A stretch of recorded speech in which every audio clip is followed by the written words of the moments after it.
What is up, duelists, and welcome to another Yu-Gi-Oh video. There's been a lot of discourse in the Yu-Gi-Oh community recently. I mean, really, when isn't there a lot of discourse? But this one feels important to me, and it is the whole combo versus mid-range discussion that's been going on lately. You know, combo decks, are they healthy? Are they not healthy? Mid-range decks, are they healthy? Are they not healthy? And so today, I invited a special guest onto the channel, Anthony Zhu, who's been performing well with combo decks recently and has been making some videos regarding the defense of combo decks, which I have reacted to.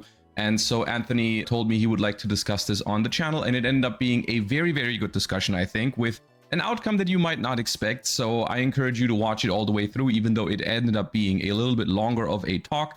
But also, I think there is a very important message, because we did not only talk about, well, combo versus mid-range, but we also talked about just in general how we interact with each other in the Yu-Gi-Oh community. And I think that is something that everyone is going to be able to take something away from. So I hope you enjoy the discussion. Without further ado, let's get started. Before we start, tell me a little bit about who you are and why we are here today. Hello, my name is Anthony Shu. You might know me as XLust on YouTube.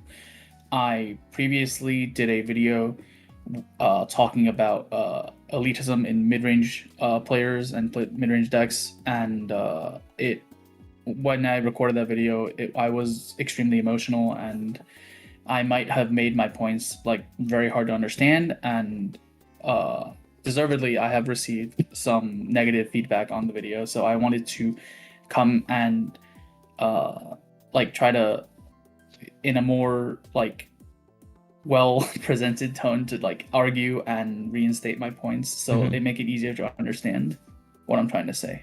Okay, yeah, and that is why we are here today. And I want to cut you off right there, because I feel like your points, even though you were emotional in that video, I still think you did make your points relatively clear. At least after watching it, reacting to it, and then thinking about it after for some more time, I do think I know what you're saying and what you're trying to get to, and that's why we're here today, to give you the chance to kind of reiterate over this entire thing. And of course, you've been a very successful combo player as well recently, even though you say, of course, you also like the mid-range decks and stuff like that. But yeah. So I think, to me, the most important part is that we kind of separate this entire thing into two main discussion points, because when I watched your video, I feel like there was really two main arguments being brought up. The one is the whole are mid-range decks healthier than combo decks? You know, should people feel like mid-range is the right way to go about it, and something like that, which is something I want to discuss secondly, actually, because I think the most important thing, the thing that also from my perspective got you so emotional, was the fact that we need to talk about how people interact with each other in this community, when for whatever reason they think that their deck is healthier or cooler or whatever than someone else, right? For sure. I think what originally made it so that I wanted to make a video like that, I would say that video was not well made at all. I was extremely emotional the entire video. It was what triggered it was, during the past few weeks, I've had multiple instances IRL play where my opponent got emotional versus me after, or my friends that played my deck after they lost. They not only attacked the deck, but they also attacked the person playing it. Not literally cursing at them, but figured, you know what I mean. But and also a few Discord communities and Facebook and Twitter that I frequently I don't necessarily and I'm decently active in, when they got news of this newer 60 roll ad style that's quickly becoming more popular, the first thing that they jumped to was to complain that such a deck existed, to complain that this deck is basically just shitting on the deck.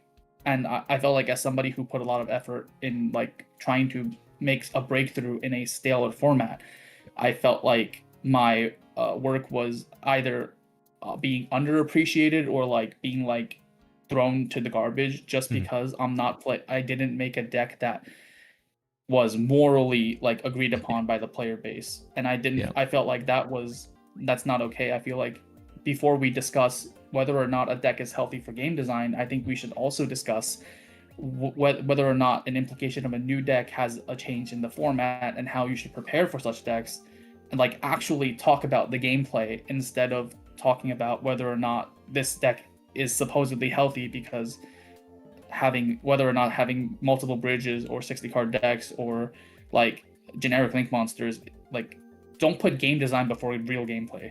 Yeah, I mean what I want to try to say.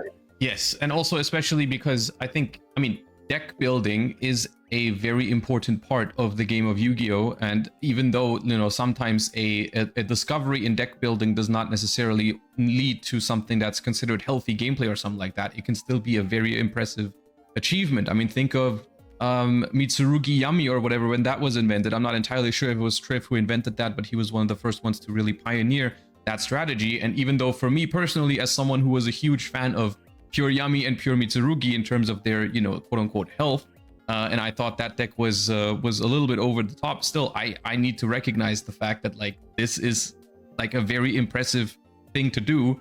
Find that sort of thing and make it work and win a YCS with it, right? So it's a very interesting topic, deck building versus actual gameplay. But honestly, like this is why I wanted to mention this at the start of the video, because I think it's super important that people understand that their frustrations with balancing within the game or whatever just cannot be directed at the person playing the game. I think this is something, and I want to say this because of course people, I've read the comments, people are saying like, you know, content creators who are talking about these issues, like myself included, being one of the bigger ones when it comes to criticizing combo gameplay, are promoting this kind of behavior. And I want to say that I might be criticizing the game for its design or whatever, but I really don't want people to act this way towards people who are playing those decks, enjoying those decks, and are just trying to have a good time playing the game. And I just wanted to get that out here even before we start about whether any of this is healthy or not, because I think that's an interesting discussion to have. But this initial thing is just something that I feel like we shouldn't even have to discuss this, but apparently we do. Yeah, just be nice to each other, man.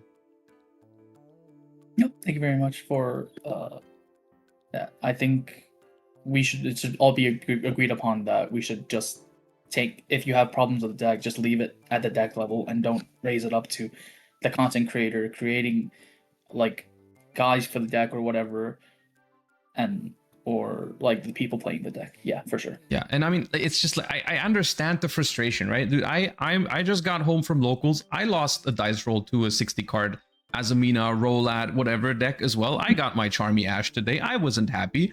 I still gave my opponent the handshake after the game and said GG's because it's not their fault.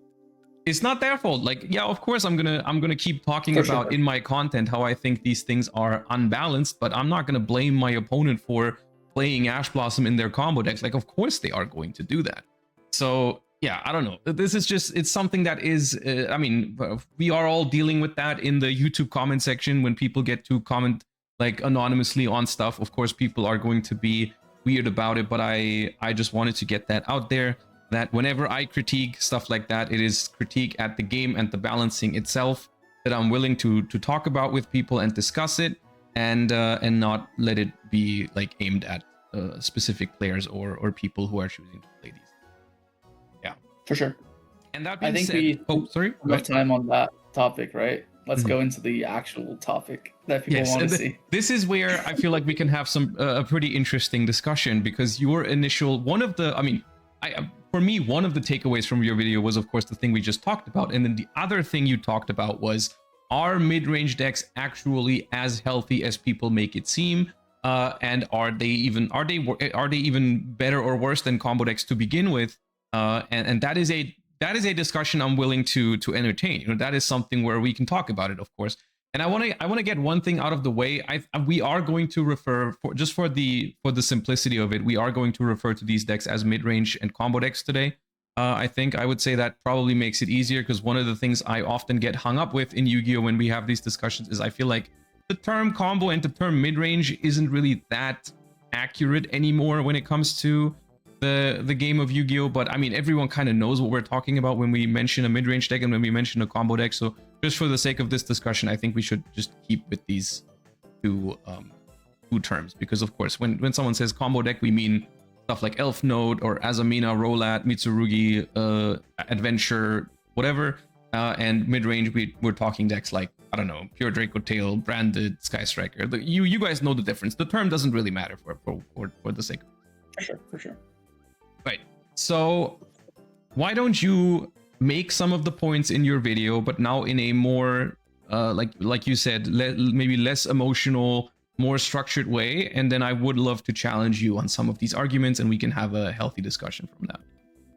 Yeah, for sure. So one of the points that I always wanted to get across, and I think was one of the leading factors that I wanted to point out, is that whenever, like, you can, if you watch a deck profile of somebody that like played a combo deck, and they won it, either won a locals or won a regional or like topped their YCS with a combo deck, usually you will hear this somewhere in their deck profile when they get to like key cards they think should not be on, it should not be legal. They're like, oh, this card is a really strong card, it overperformed for me, but this, frankly, Konami should have banned this shouldn't be been allowed. Most combo decks are players are extremely honest about the nature of their deck up front. They're either like, oh, I'm playing this deck because this deck is very powerful and it's very degenerate and I wanted to win, so I'm playing this deck, or I just wanted to showcase that this combo is very degenerate, so like Konami should probably do something about it.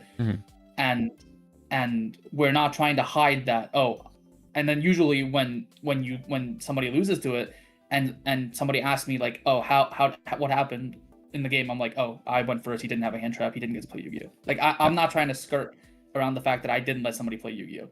But a lot of the times when you look at like people who play mid-range decks, like for example during that format where like Draco Tail was popular, or previously like for other like mid-range decks like Branded, a lot of the Draco Tail and the Branded players like to I want to say like to cope about how strong their deck actually is. Like for example, if you play like a mid-range mirror match, for example, you're playing Draco Tail, I'm playing Branded, or you're playing Draco Tail, I'm playing Draco Tail, you go first, you set up your board, and then I go second, and obviously since I'm playing Draco Tail, I don't have as many pushes as, for example, a combo deck. And so even though you don't have as many interruptions, I simply just don't have that many pushes. And I don't get to break your board. And if everything plays out perfectly, like for example, if I don't have a vastly stronger hand than you do, for example, I resolve 5-mana Urgula going turn 0 against you, obviously I have a huge advantage. But let's say I don't have that, and you get to combo, and then I get to maybe like throw a few hand traps at you, but obviously because you're Draco Tail, you don't get stopped by these hand traps, and you still put up like a decently strong half board, and we just go through the steps, and then I end up losing gracefully. I feel like a lot of the times I didn't get to play Yu-Gi-Oh. You might, the mid-range deck players like to argue that because I let you normal summon Lucius, I let you go into an Artholion, I let you add back some cards, and then the instant you set your Rahu and Ketsu, I went into a Chaos and I popped it, and then you activated your Rahu, and then I flamed it.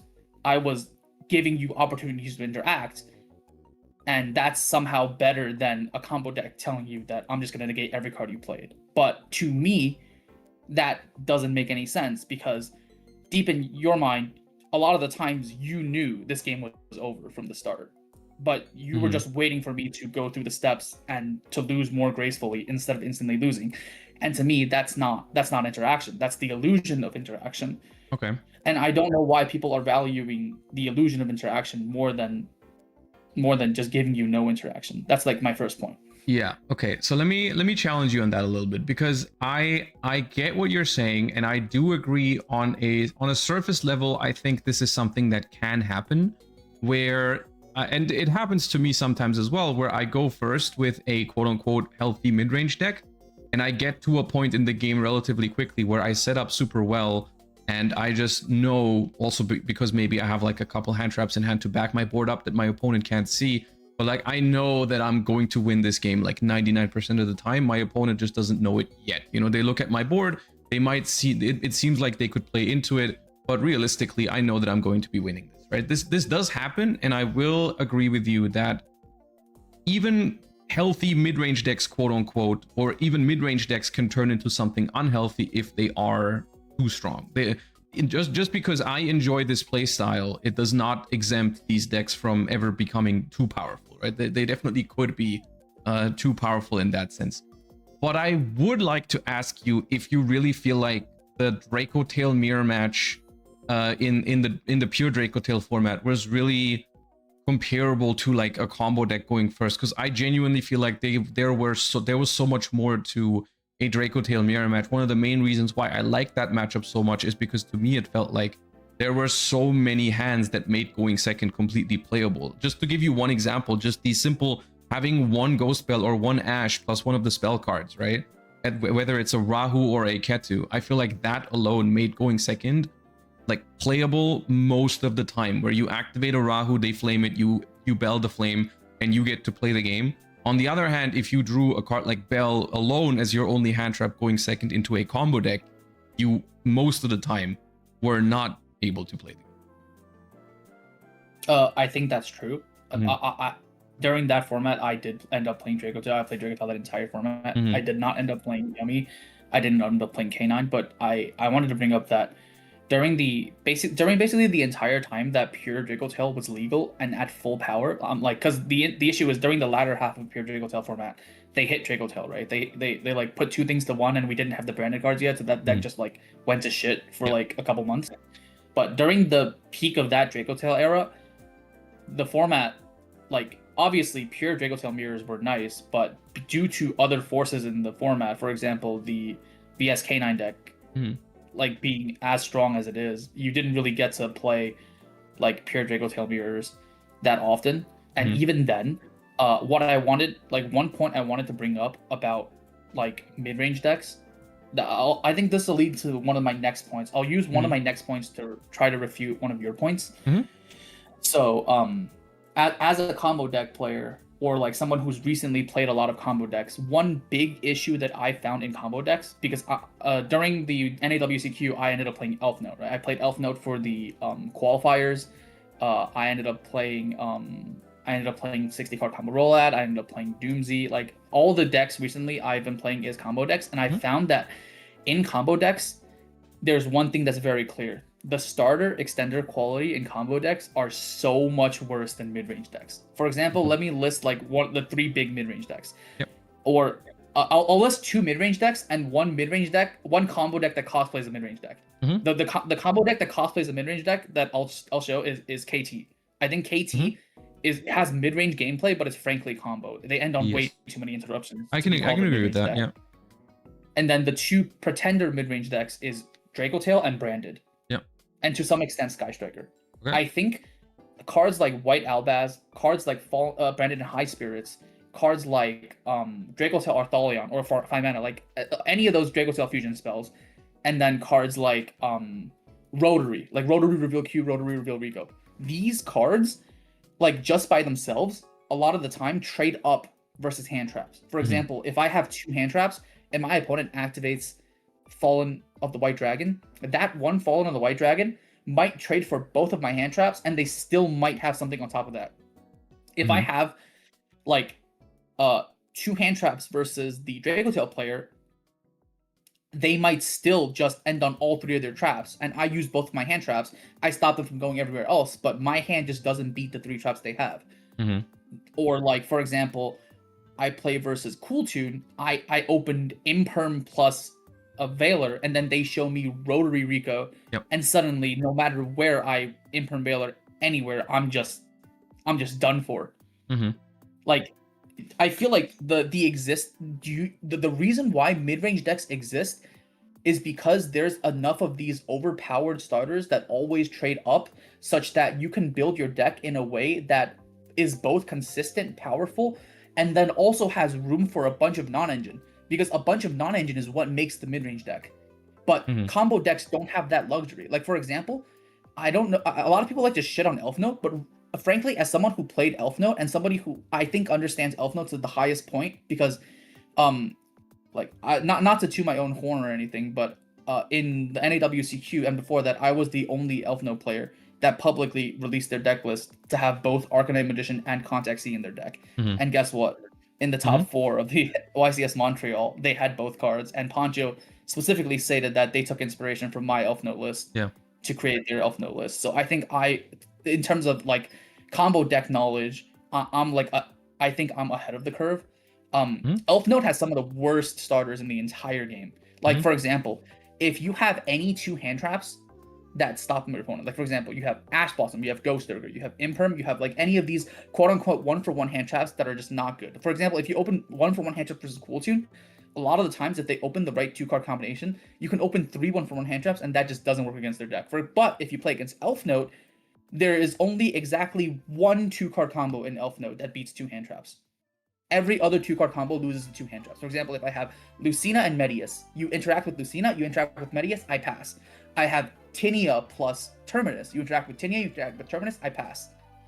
But the only 2-card combo that sometimes beats 2 hand traps, and has to be 2 very specific hand traps, is I have to have either Lucina / Tinia, plus I have a chicken. Because I will summon the Lucina, I'll normal summon the chicken. The Lucina or the Tinia forces a hand trap there. My chicken can then make +3 to make a June Pride. And my the chicken is the power patron. Okay. Yeah. Yeah, the chickens are just follow-up, and then the June Pride forces a hand trap. So that's the only case where it trades up. What about Regina against Imperm Veiler? You just assume they Imperm on summon?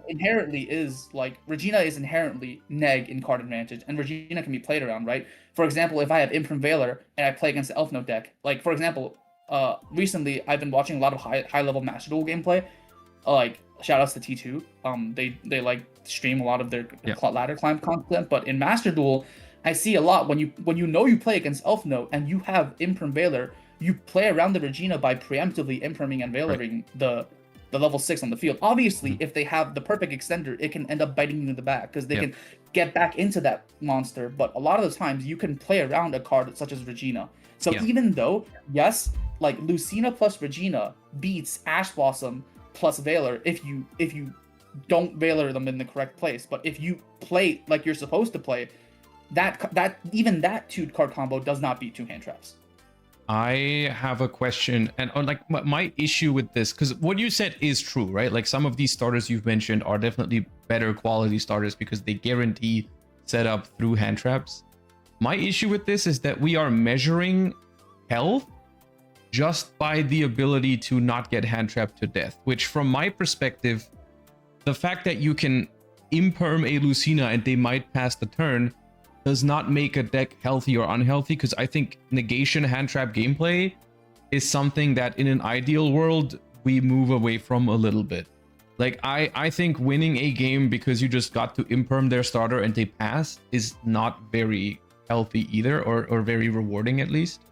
And I think I would argue that the fact that these mid-range decks play through hand traps is not necessarily a bad thing, because if we had more decks like that, then people would actually stop playing these cards altogether, and I wouldn't hate that.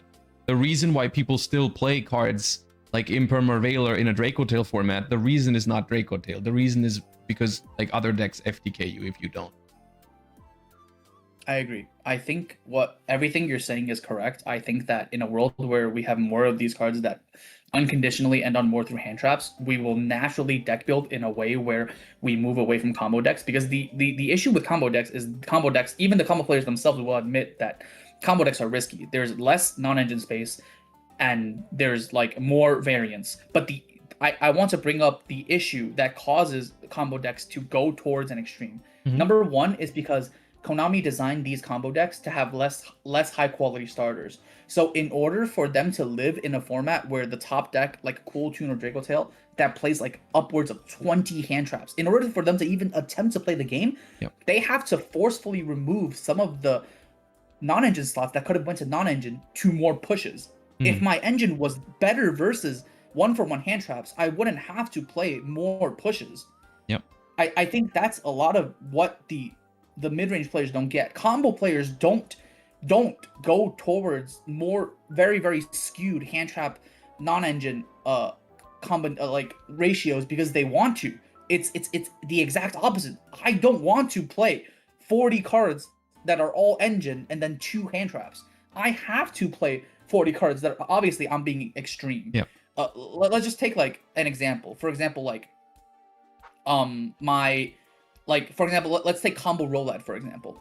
Combo Rolad and has very little hand traps because in order for my Rollad end board to push through one Ash Blossom, I have to put another engine through it, or else, one of the biggest issues for Rollad is all 3 of its unique starters don't play through one Ash Blossom on Mind Shuffle. Yep. And Konami designed their deck that way.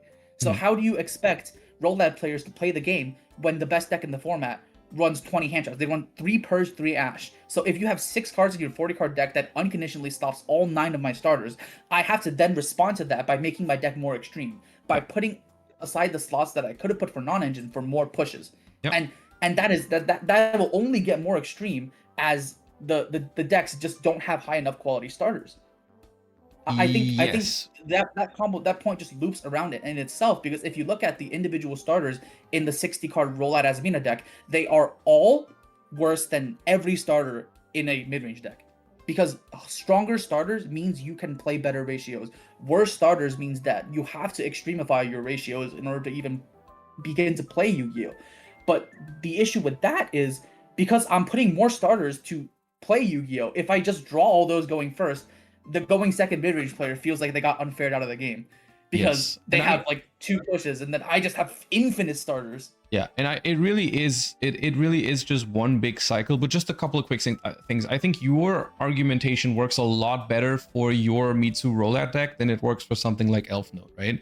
Because Elf Note still very well gets to play like 15 hand traps. The deck is not that far behind other decks in terms of the like the amount of non-engine that you can play. Like the YCS winning list was maining like 3 Harmonia, 6 Charmies, a Magnamood, which is 10, 3 Ash, which is 13, and they even got the Fitfallen and the Virtuous, which they could have played more hand traps if they wanted to, but they chose to play some breakers in it as well. So it easily has room for like 15 to 16 non-engine, which is a whole issue that, like, I mean, I don't want to get started on a discussion on 1-card combos in general, but this is something that has happened recently or over the course of the last few years, where if now decks just get to play 15, 16, 17 1-card combos and they don't need to draw multiple cards to even play the game, well, they can afford to play like 20 hand traps, like you say, which is something that I originally wasn't a fan of this when they started doing this a few years ago, and I voiced my concerns back then, but that didn't stop them from doing that.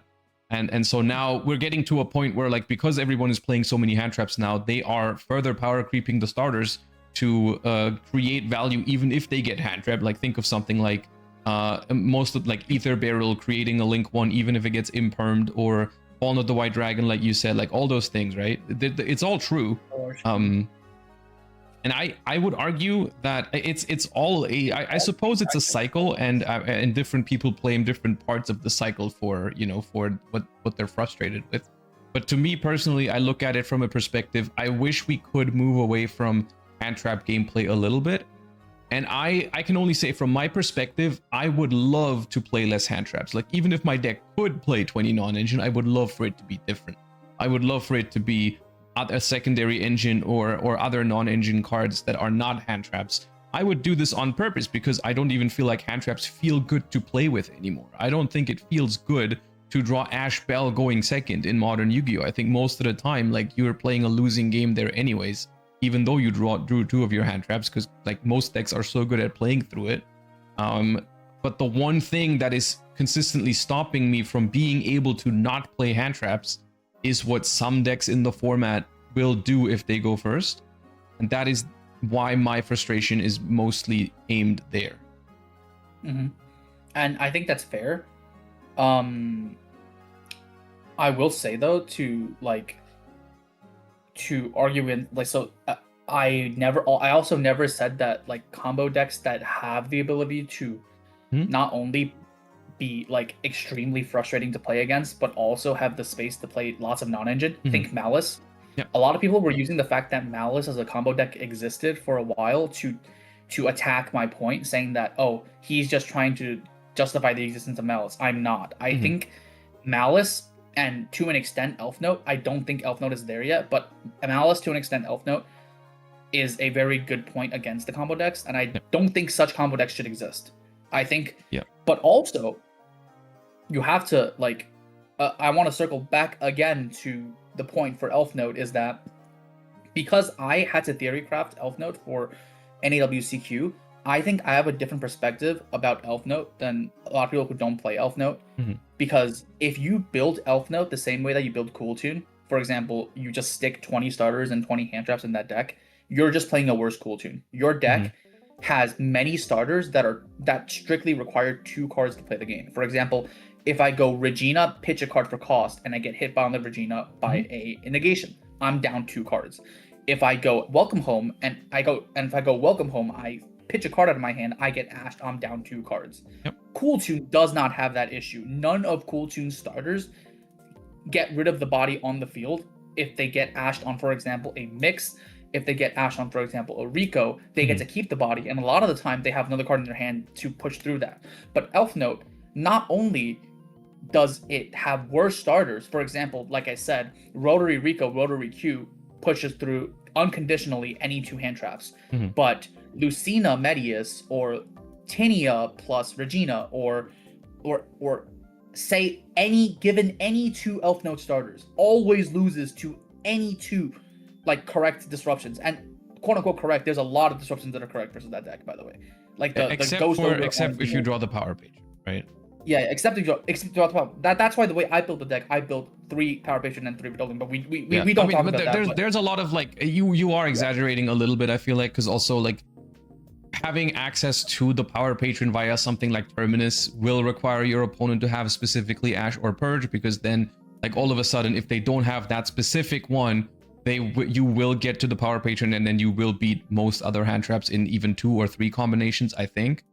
That's not necessarily true, because when you get to the power patron, like let's say you resolve Terminus, you dump and then you add. If you get Belled on Vidolium, or if you add Medius and you get attacked on Medius, it's the same thing.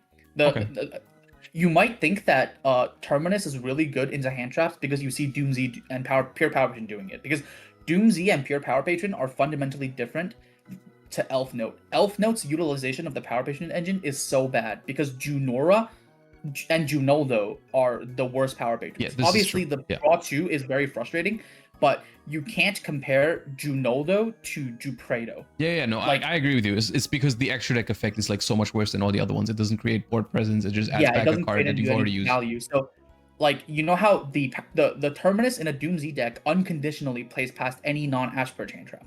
And I do agree with you on that. That's toxic.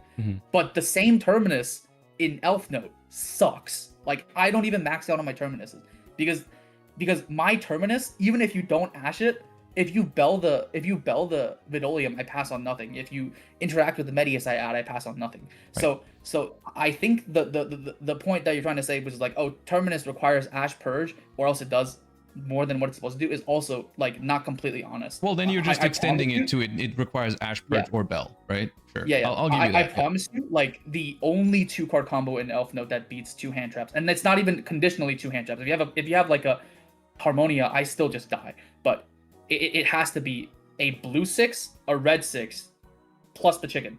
It can't even be the green 6. It can't even be the yellow 6. Yeah. But I mean, we are at this point, we are cycling back to the whole thing of like, should a deck require you to draw hand traps or you lose the game, right? That I think that's more my underlying point. That's an even bigger topic. Yeah. Because I can argue all I want about how Elf Note's quality of starters is really low, therefore they're forced to play more unfair stuff. But in the end, it's because if Elf Note builds a board, they win. That's the biggest issue. I think combo decks should not be at a point where if you build a board, you win. I think Malice was very unfair in that point because they got to draw 6 to 8 cards. So even if you got rid of everything on their board, a lot of the times they drew into 4 or 5 hand traps and you were never winning the game. But Elf Note does it in a different way. Obviously, they can go Librarian, draw 4 to 6 cards, but they can also attack your hand. I think one thing that pushed Elf Note over the edge in Beyond the Brave was the fact that they released this card specifically for combo decks, by the way. It's called Mind Mirror Force. That card completely destroys combo decks, but it doesn't do anything versus Elf Note because I can just rip the card out of your hand. Or I can Librarian, draw 8. And then if I draw hand traps, I invalidate that card. Right? I think that's an issue with specific combo decks, but that's not an issue with combo decks as a whole. I think combo decks as a whole that aren't like specifically Elf Note or Malice, there's very few combo decks that are actually like inherently out of line. Elf Note and Malice being 2 of the examples. They get around it by skirting past the decks, the cards, for example, like Dark Ruler or Mind Mirror Force, where they're weak to it, but they're instead not. So I think combo is a lot healthier than people think. It's just, and they do have counters. It's just sometimes like a anomaly occurs, and I think we should be pointing the the spear at the anomaly instead of pointing it at combo as a whole. Because, for example, if you had a Mind Mirror Force and you didn't interact with my 60 card pile and you just Mind Mirror Force me, I lose. Yeah, okay. That's a fair point. And I think I guess this is also I will say I think I've come to terms with the fact that combo decks exist in Yu-Gi-Oh! And that they will exist. My frustration comes from the fact that, and I wonder how you feel about this, but I feel like at the moment, I don't think we have adequate amounts of counterplay to combo decks in the game of Yu-Gi-Oh! Because one of the things that you brought up in your initial video, and yeah, the whole like you said, combo decks in a way need to exist in order to challenge the mid-range decks because they're the one thing that can like push over their board when a mid-range deck goes first, right? And I can accept that, but I wonder because in other games you brought up the example of like, well, it's natural that like the mid-range deck loses to the slower deck, right? The combo or control deck in other mana-based card games. The reason why that balancing works in those other games is because there is a third like aspect to it, right? There's a third type of deck that completes the triangle to make sure that like, well, mid-range beats aggro, aggro beats control, control beats mid-range, right? And I'm just wondering where do you feel like the third like axis is in Yu-Gi-Oh? Because from my perspective, like you're saying like if I don't want to play mid-range with you, let me play my combo deck, right? And that now I ask you, if I don't want to, if I'm sick of losing to combo decks, what do I do? I think that's a very great question, and I think you're not going to like the answer that I currently have. Mm-hmm. I think there just isn't a better answer than this currently, but I think that's something we can change via like um like I do think there needs to be some game design to change that, but I think combo decks are disproportionately more affected by a bunch of things. For example, as I said, a mid-range deck with a better starter to hand trap ratio and a better starter quality can afford to play a very good balance of starters to extenders to non-engine, and they will open more playable hands. Combo decks, because of their lower starter quality, are forced to play jam in more starters, and if you jam in more starters, you also have to jam in more engine requirements. Mm-hmm. And combo decks are disproportionately brickier than the other decks. For example, you might have like two starters, two non-engine, and an extender, but the combo deck might have two starters, three bricks in their hand. Mm-hmm. Right? And combo decks are also disproportionately more likely to lose to silver bullets. Yeah. There are a lot of like silver bullets that completely destroy the combo deck's game plan. For example, Charmies, for example, Droll. And I know I'm asking you to draw the out, which is what you probably don't want to hear. But a Yeah. lot of the times there's no out versus the mid-range decks a lot of the time. For example, think Vanquish Soul. When Vanquish Soul was strong, what was the out to Vanquish Soul? There was no out. That deck is just so good at everything that there was that Are you talking about Vanquish Soul K9 or are you talking about pure Vanquish Soul? I'm talking about like towards the end of the format where there was like this build that was really popular in EU where they played Vanquish Soul K9, but the K9 package was really small. Like they played like one Jokel. They played like to me this is a combo deck. Oh, to you that's a but like even like pure Vanquish Soul. Okay. Like even like because I know for a fact in 2023, when Vanquish Soul first came out, I was playing Lab and I hated the Vanquish Soul matchup because I was playing Furniture Lab and I thought that matchup was unwinnable. Because as long as the Vanquish Soul player played, I lost.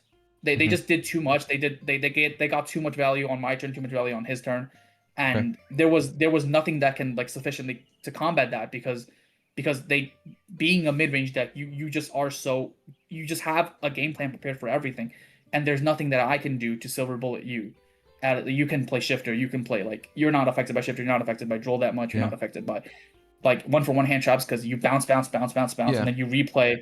So it's like yes, I'm asking you to draw that out, but having an out is better than having no out. For example, versus like you know how like towards the end like of Draco Tail Branded, people got very annoyed at that deck because that deck just forced a bunch of decks out of the format. Those decks couldn't play anything to silver bullet that the Draco Tail Branded deck because there just isn't a card that exists that like does it that well. You kind of have to draw two outs. Like for example, I'm forcing you to draw a Droll versus my combo deck or a Charmy, but if you draw a Lightning Storm versus Draco Tail, that doesn't work. You have to draw the Lightning Storm in conjunction with a Droplet. Yep. Like, remember when you told me how if you had a Ghost Spell plus a way to make your card dodge, you can be very well off in the Draco Tail mirror. Yep. Well, but see, you're also asking me to draw the out in this case. So I'm saying like, yes, I'm also asking to draw the out, but it's significantly easier to draw the out versus a combo deck than to draw an out versus the best mid range deck of the format.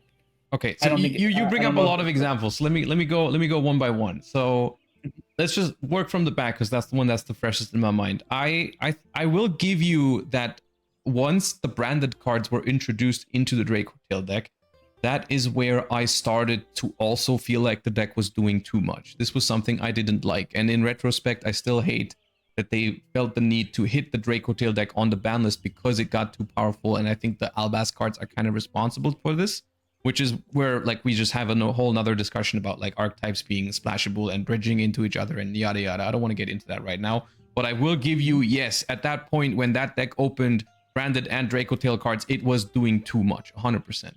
The other thing is, I think draw the out gameplay is not necessarily good, but at the same time, it does, in card games, it does work. If there's a sufficient amount of outs for a specific problem, then I think it becomes acceptable because I have tools at my disposal, right? And to compare the two examples you gave, if I'm playing against Draco Tail, you don't need to have Bell. It can be Ash, it can be Droplet, it can be Fallen and the Virtuous, it can be whatever it takes to dodge that Draco Tail flame.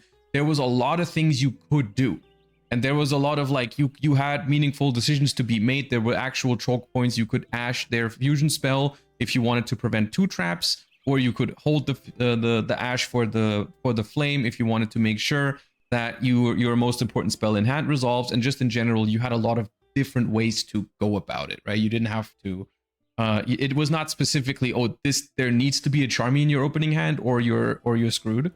And for the most part, when we're talking about Charmies, like we also have to talk about the fact that combo decks have answers to the answers. Like we already have a very limited amount of silver bullets, quote unquote. It's essentially 6 Charmies, and against a lot of combo decks, honestly, these days, that like Purulia doesn't even do it anymore most of the time.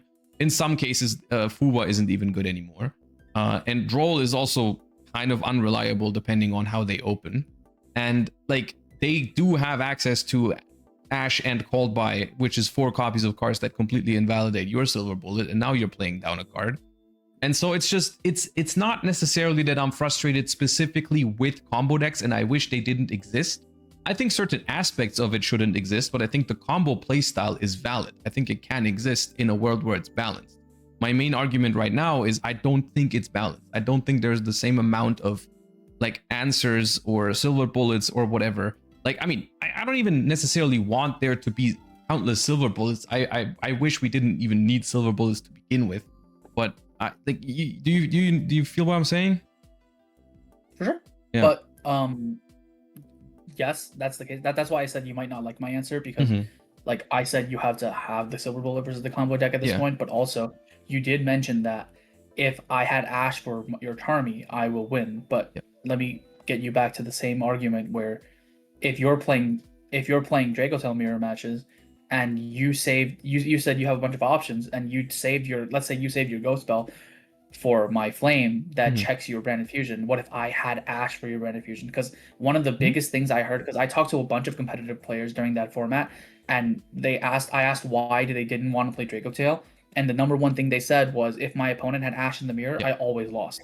I always lost. No, 100%. It's not like Draco Tail is like the perfect deck, that has no unhealthy like things to it, or the mirror match is completely perfect. The better player will always win. Like, yes, sometimes you have Ash plus Ketu in hand and you decide to let your opponent cook, let them play, make their board, and then you activate Ketu and thinking they will flame it, and then they Ash it, like 100%. Yeah, and then they start looping the Ash back to their hand for your traps on the next turn. It's like, yes, Ash was one of the cards that made the Draco Tail mirror match. Like, if the player going second had it, it made the mirror match good. But if the player going first had it, it was miserable. But that is not a topic I want to get into right now, because that is For sure. But that it's is a like whole different thing. it's more than just that though. It's like Yeah. it's like yes, you might be able to more like you need one specific silver bullet versus a combo deck, which I would argue like there's like 8 of them right now technically. Yes, they don't all work perfectly, but there's 8, and if you run a 40 card deck, which mid-range decks typically run 40 cards, and you have all 8 of them post side, the chance you see at least one is very high. Yes.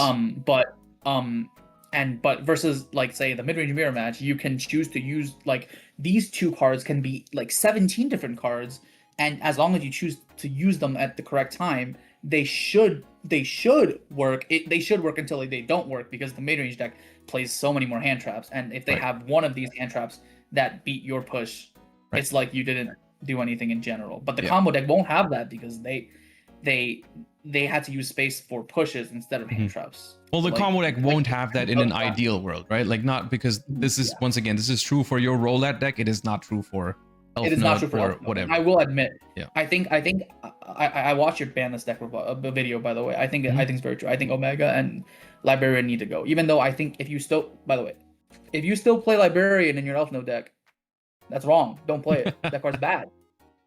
It's like, weird really because there's bad. like so many things that you can play after those get banned, and like the Montreal winning list didn't even play Omega to begin with, and it's you like don't need those cards, by the way. Like you can play Elf Note in a better way without those cards. You're making your deck worse and making the game more unfun by playing Librarian, because like I've always tried to say, you can either play Librarian and have a chance to win, or you can, like, instead of making Librarian, you make something else and you always win. Yeah, I mean, because if you draw 8 and you don't draw into it, you feel bad too. And it's happened to me before. I draw 8 and it's like Regina, Tinia, Lucina, and I'm like, what am I doing? It's just I want to challenge you on one more thing, because you did say like, okay, where's my counterplay to the mid-range deck, right? And at the same time, you did mention that the combo decks are your counterplay, right? Your counterplay is just strong engine pushes, because that does work. Yeah.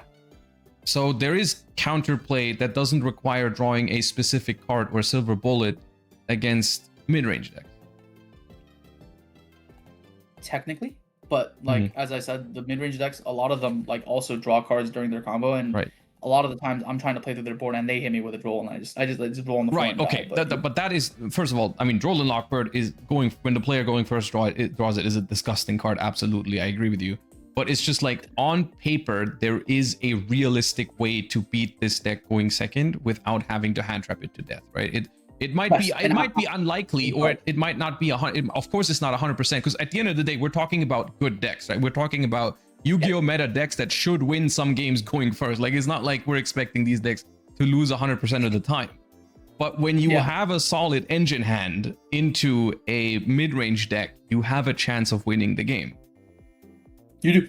Yes, and you don't have that same chance against the combo deck.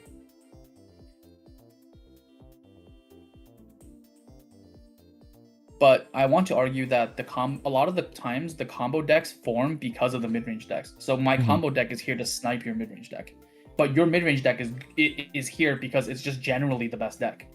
So you're not being teched against me, but I'm being teched against you. Okay. But if you actually change your deck to beat me, you will win more going first and going second, because that's actually happened. Because, for example, a lot of combo decks have to tech to beat.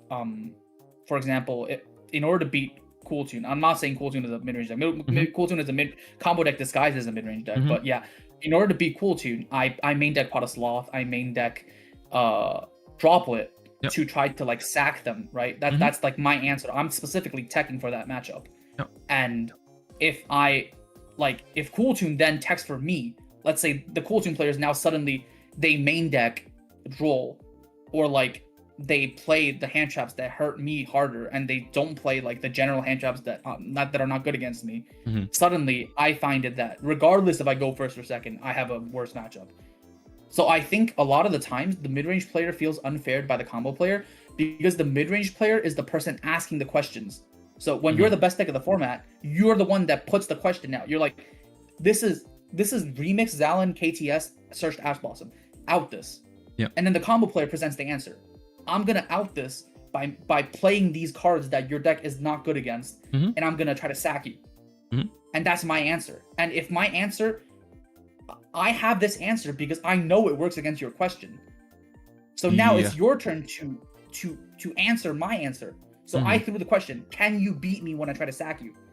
And now it's your turn to answer, but you're not trying to answer because in your mind you don't need to answer because you're the mid-range deck. You're supposed to be asking the questions. You're uncomfortable trying to answer because if you answer me, now you leave yourself open to another mid-range deck. Because if you then tech your deck to beat the combo deck, you now lose the mid-range mirror. That's a good point. That is, I agree with you. That is a very interesting dynamic that happens with like metagame developments. What I don't agree with is that the mid-range decks in Yu-Gi-Oh are fundamentally the best decks, because I do think this is something where a lot of formats start out by people trying to play mid-range decks. And my theory on this is actually a little bit different than yours, because I felt like Justice Hunter's format is a very good example of this, where people were expecting a very healthy like triangle format and people were excited to play mid-range decks with like Yami, Pure Mitsu, Draco Tail, and then also Vanquish Soul K9 in the mix, right? People were excited for that kind of format, because I think it's completely fine if people disagree with this, but I think people want to play this type of Yu-Gi-Oh because it is more interactive. At least I want to play it because of that. And often in the history of Yu-Gi-Oh, and this is also happening right now, these combo decks, yes, they're forming as a response to mid-range, but they always end up being, or very often end up being, the best decks in the format because there is no adequate answer to it. That is fair. I think so the way that the match I don't know if I understand this format a little differently because I actually played that format. I think the main shaper of that format was always a combo deck. I think the most oppressive deck at the start of Justice Hunters was always Vanquish Soul. I think K9 Vanquish Soul shaped that entire format. But they hit it relatively hard, relatively quickly, right? Like I'm referring to like the maybe you're thinking of it differently because you didn't play like the European YCSs, but our first YCS was after the ban list where they hit Vanquish Soul cards, right? Ours was like the YCS where it was like it was mainly supposed to be Draco Tail, Yami, Mitsurugi. That's what everyone was expecting. Like, and I still remember like vividly how excited I was that was going to be the format, right? Like I was like, okay, all these decks are reasonable. You don't have to hand trap people to death to actually play the game, and so on and so forth. Like I was very excited for it. And what ended up happening was that format was very, very quickly like turned into the complete opposite direction, because people discovered stuff like Yami Mitsurugi. People discovered stuff like the K9 Crystron deck that summoned like the Mjolnir lock onto the opponent's side of the field. And my point is, like, I think Yu-Gi-Oh has this tendency to gravitate very heavily towards combo decks, because at the moment we do not have an adequate answer to it. If people play mid-range decks, people can exploit that. Like you said, people can build high engine, high ceiling decks, because if you're not forced to hand trap your opponent, you can just put as many engines in your deck and board breakers and whatnot, and going second is going to be fine, and going first, your deck's going to be insane too, because you're doing all these things. Like, this is just, I think, in Yu-Gi-Oh, a very superior strategy over mid-range. Like, Yu-Gi-Oh is geared towards turn one.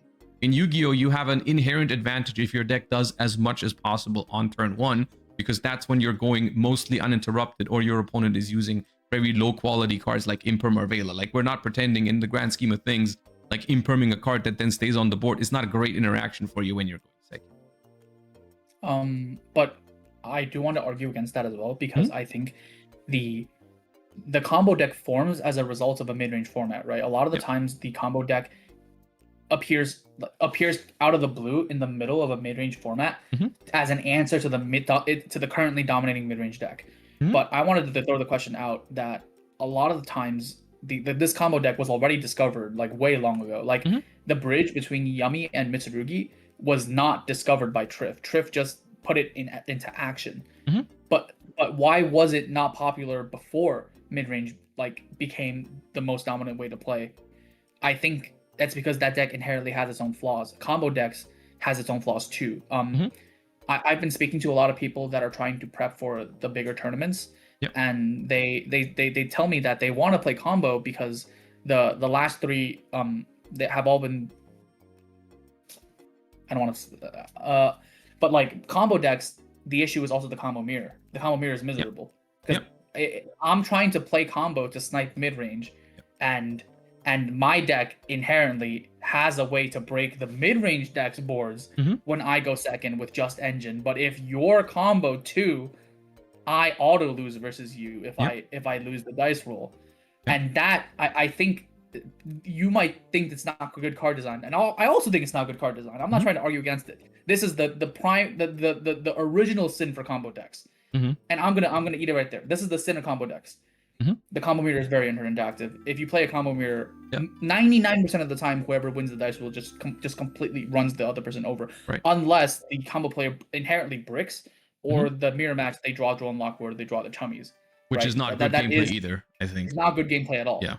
But that's also why combo decks are never at the forefront of the meta, because the instant the combo deck is at the forefront of the meta fixes itself. How? Because nobody wants to play the combo mirror, so they just jam more hand traps in their mid-range deck. I don't know if that's how it works. I don't know, because like I feel like it's that never happened with Yamimitsu format. Yamimitsu was the best deck until the end. Well, have you been paying attention to the Japanese format, the OCG format? Yeah, I look at the reports. I think you made a video about that, right? OCG is currently going through a combo renaissance right now, and I don't know if you've seen a deck that has been nerfed that isn't that good anymore is suddenly good again because Elf Note's the best deck. I'm talking about Cool Tune. So when Tune was the best deck and they nerfed Cool Tune, Cool Tune was way less popular because Cool Tune is just not as good of a mid-range deck as Tune was. But as soon as Elf Note became the best deck because of like Gallon, because of Spatial Trunade, because those cards are disproportionately stronger versus mid-range decks than combo decks, because when Elf Note finishes comboing, they don't care about Gallon. But if I end on like 2 Tune monsters and you tribute them both, I lose the game, right? Cool Tune is a deck that can run an infinite amount of hand traps, like 19 pre-side, 25, 26 post-side. That deck is inherently good versus combo decks. It doesn't matter how good that combo deck is. If I play 25 hand traps, you will die to me. And that deck saw like a complete raise in popularity, and that is the most mid-range a deck can get. That current Cool Tune build that plays 25 hand traps is as mid-range as it gets. And I think that's a part of the format solving itself. I think if we move past the format a little bit too quickly sometimes, but I think whenever this happens, the format will always self-adjust. The format starts out as a format where combo mid-range are the same, and then mid-range gets too strong, combo rises to a more extreme length to answer the mid-range, and then the format ends. There's a new Bandus. They hit the combo deck.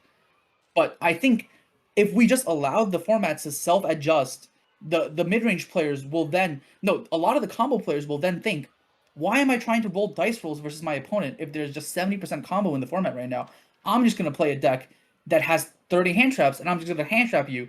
And because there's less people on mid-range, I don't have to worry about me not being able to play the game and then slowly losing the game.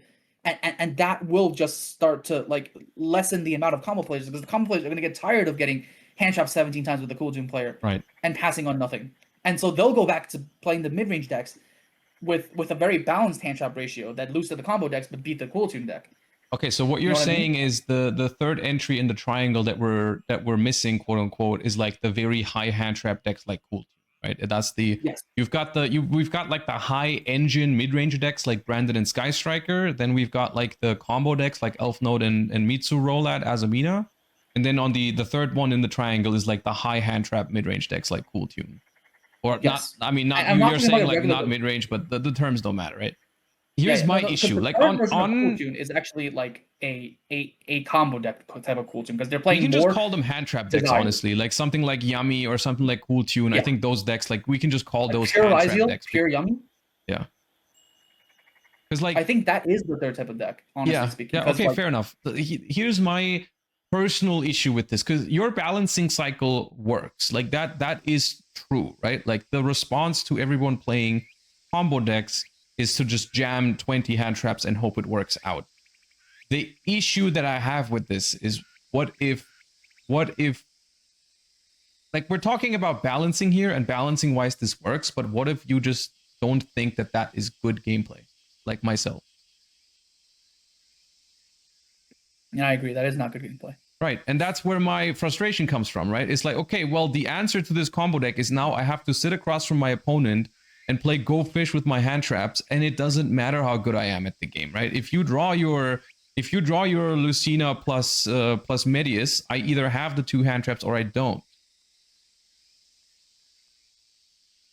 But I would argue that a lot of the times the mid-range deck presents the same question. If you draw Q plus Rotary, Well, no, I either have a hand that beats that or I Cool don't, Tune is right? a different thing. Cool Tune is not the mid range, right? Cool Tune is the third Yeah. entry, right?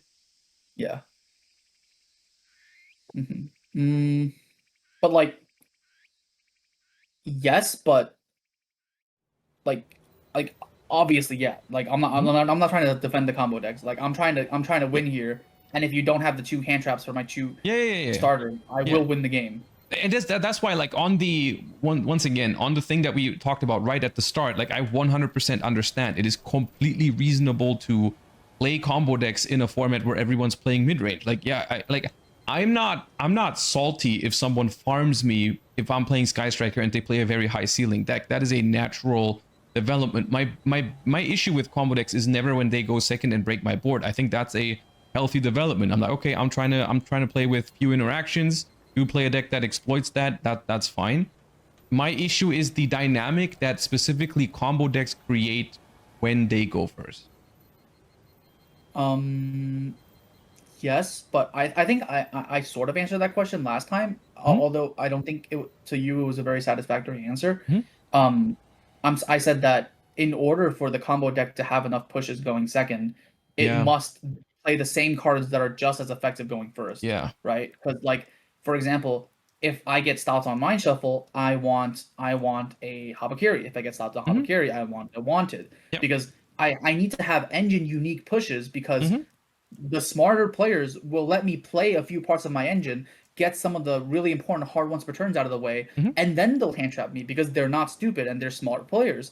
Right. And in order to win against smart players, I then need completely unique engine pushes. And I don't think that's out of the woods to ask because, like if we just go like everybody plays perfectly, you're not gonna hand trap me on Habakiri. You're gonna wait for me to Saji. But then my Mitsurugi engine can't really like extend through the hand trap on Saji a lot of the time because the deck wasn't designed to extend because Konami knows basic game balancing. So I need a completely unique engine to then be able to push. But the downside of playing a completely unique engine to push is that this completely unique engine will then help me going first too. But if I don't play this engine, it's literally impossible for me to beat you going second. So it's like, in order for the combo deck to fulfill the fantasy of beating the mid-range deck going second, they then must have to accept that going first it'll be problematic. I don't know how to solve that. I think there is a solution to this. Because I think, like, you could have a deck like this, and I actually don't think it's that hard to imagine or to come up with it, that actually does what you wanted to do going second, but it's just more fair going first. And that is one of the main things I'm arguing for. I think there are, because if we take your Azumina Mitsu Roulette deck as an example, I think there are a couple cards in it that are responsible for the deck being very, very high ceiling going second. And then there's other cards in it that are responsible for it being auto win going first. I don't think those are the same cards, because you are not breaking a board with a Mitsurugi Great Purification.